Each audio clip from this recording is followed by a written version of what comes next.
Anyone else notice how the Direct started with a vroom sound and we ended up getting Mario Kart? Today we had an awesome Nintendo Direct. We saw a ton of cool stuff, we got a much better window on the roadmap of games coming out in 2022, and I pretty much couldn't be happier. Of course, I would have liked to see something like a 3D Mario game, Donkey Kong, or Zelda here, but I'll definitely take what I can get. We got a ton of unexpected stuff, a ton of stuff that we kind of expected, and we got clearer looks at the games we already know are coming. And then there was just some stuff that really no one could have predicted.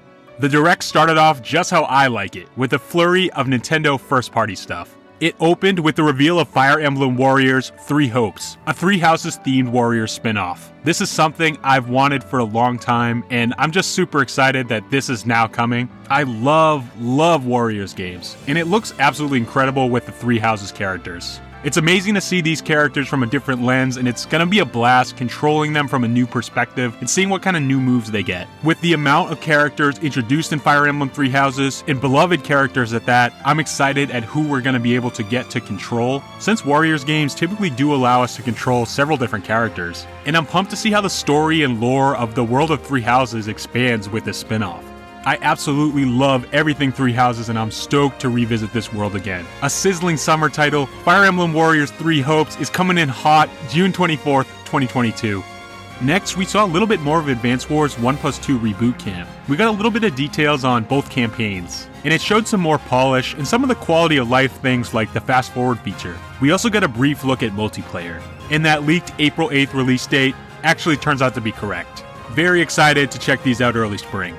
After this, we got one of my big predictions, an all-new Mario Strikers. So hyped to see that. The visuals and art style, they looked really amazing in the opening cinematic, and I love that hand-drawn looking effects that was mixed with that cinematic trailer. But I have to admit, when the actual gameplay was shown, it looked a little bit rough. Not bad or anything, like obviously it's in HD, but the visuals don't look a whole lot better than the previous titles. Obviously, the last Mario Strikers was on the Wii, and this is on the Switch now in full HD, so obviously it's gonna look a lot better, but I was just expecting more of a visual change personally. Also, gameplay-wise, it doesn't look like a huge departure from the other ones. Although I did call that it was going to have some light RPG elements, and that's exactly what we got with the equipable items they showed to increase your stats. The game overall definitely does look like a ton of fun though. It's definitely going to be a blast playing multiplayer and checking out that online club mode. I'm going to have a ton of fun with that, and I'm glad Strikers is back after all this time. Mario Strikers Battle League is another summer title, releasing on June 10th. And next, we did see Splatoon 3. I gotta be honest, I had no idea what this was until I saw the inklings here, and we got the reveal of this really dark looking mode, which turns out to be the follow-up to Splatoon 2's multiplayer co-op, Salmon Run. It's time for us to welcome Splatoon 3 Salmon Run Next Wave, and I'm totally here for it. I mean, I gotta be honest, this just looks and sounds incredible. The sound design here is out of this world. Plus, a ton of new features and gameplay were shown off here. Plus this Salmon Bowser looking guy too. This follow-up to Salmon Run was all we saw from Splatoon 3, but man, I cannot wait to play this. I can't wait to check out all the game has to offer and play around in all the modes and test out all the new stuff. Surprisingly though, we didn't get a solid release date. We just got a window of summer 2022. Either way, pumped. A little bit further in, we got one of the inevitables with another all-new Kirby and the Forgotten Land trailer, and this one was so crazy. Just an unprecedented, wild trailer that gave us a lot of key details, but also expanded the scope of the game way more than I was expecting, and it took it in some brand new directions. I'll keep it light today because I'll probably be talking about this much more in the near future. But one of the things I'm sure everyone will be talking about is this capturing inanimate objects thing. Mouthful mode, it's called. Kirby transforms into a car and a ton of other stuff. It was just a wild, mind-blowing reveal, something you'd never expect. The ones that really stick out to me in Mouthful mode are when he blows puffs of smoke in the air to move the boat in this ring mode, and also the light bulb and the cone to crack the leaky pipe was also really clever too. I'm a huge sucker for this kind of madness from Nintendo, and this just looks like an absolute blast. I can't wait, and I'm so glad the game is coming soon. And this isn't even to mention how deep the copy abilities look to be getting, with different levels and evolutions of them. This game really does seem like the gift that keeps on giving. The more we see, the more excited I get. And also, kinda called this that DDD was revealed, although very subtly. I mean, you had to expect him being in it though. We find out, however, that it looks like he might be the leader of the Beast Pack. who we also saw much more of here. We even saw the guy teased in the last trailer. So pleased with what we got from Kirby in this direct. Cannot wait for the Forgotten Lands, March 25th. Later, we got the first of 2 news drops from the HD 2D front. A huge reveal for a remake of Live Alive. I've never played this RPG since it never released in the West, but I've always seen stuff about it online and have been curious. It looks really nice and I'm glad it's finally going to be available. I love this HD 2D trend and I never want it to stop. Live Alive comes July 22nd of this year. And I was so close to putting this in my predictions, but we actually got a continuation of the Wii Sports franchise on the Switch. And it looks like for the most part, they ditched the Miis for these slightly more realistic looking avatars. We're getting soccer, volleyball, and badminton as new additions, all centered around Joy-Con motion controls, and these are always a ton of fun. We even got a slightly awkward but charming demo segment from Takahashi and Koizumi. Pretty fresh jersey, by the way. And it's revealed that we'll actually get a test fire of sorts in just about a week. I'll be there 100%. Officially, this game launches April 22nd, and there'll be a couple free updates coming down the line. Definitely glad we got something like this. Nice change of pace. A little later, we got a quick look at the soon-coming Triangle strategy. There's going to be a new demo, which I found pretty weird since the game is so close, but hey, I'm all for playing it sooner. Plus, save data is transferable to the full version, so that's fantastic. It looks really great, and I definitely prefer it visually to the Live Alive remake, which I think's a little bit of a step down from this and Octopath. But yeah, Triangle Strategy has looked great since first glance, and I can't wait to check that demo out.